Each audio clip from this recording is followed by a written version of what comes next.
എറണാകുളം തൃക്കാക്കര നഗരസഭാ മന്ദിരത്തിന് സമീപം മാലിന്യം കുന്നുകൂടി കിടക്കുന്നു. മാലിന്യ നീക്കവും സംസ്കരണവും നിലച്ചതിനെതിരെ LDF പ്രതിഷേധ പ്രകടനം നടത്തി. മൂക്കിന് താഴെ നിരവധി സർക്കാർ സ്ഥാപനങ്ങൾ ഉൾപ്പെടെ പ്രവർത്തിക്കുന്നുണ്ടെങ്കിലും വിവിധ സ്ഥലങ്ങളിൽ നിന്നെത്തിക്കുന്ന മാലിന്യങ്ങൾ സംഭരണ സ്ഥലത്ത് തന്നെ കൂട്ടിയിട്ടിരിക്കുകയാണ്. പ്ലാസ്റ്റിക് വേർതിരിച്ച് ചാക്കുകളിലാക്കി നീക്കാൻ സ്വകാര്യ ഏജൻസിക്ക് നഗരസഭ പണം നൽകുന്നുണ്ടെങ്കിലും ഏജൻസി ഉടമ ഇവ സംഭരണ സ്ഥലത്ത് തന്നെ ഇപ്പോഴും കൂട്ടിയിട്ടിരിക്കുകയാണ്.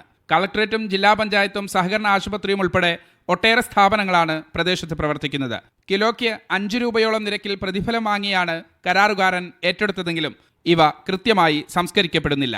വേസ്റ്റ് എടുത്തു മാറ്റുന്ന കരാറുകാരനും ഇവിടുത്തെ ഭരണസമിതിയുമായി ഒത്തുചേർന്നുകൊണ്ട് തന്നെ കോടികളുടെ അഴിമതിയാണ് തൃക്കാക്കര നഗരസഭ ഇനി വരും ദിവസങ്ങളിൽ പുറത്തു വരാനിരിക്കുന്നത്. ജൈവ അജൈവ മാലിന്യ നീക്കം തടസ്സപ്പെട്ടതോടെ LDF അംഗങ്ങൾ പ്രതിഷേധവുമായി എത്തി. ഈ അഴിമതി ഭരണത്തിനെതിരേക്കുള്ള സമരമാണ്. ശക്തമായ സമരം LDF ഇനിയും തുടർന്നുകൊണ്ടുപോകുമെന്ന്. മീഡിയ 1 കൊച്ചി.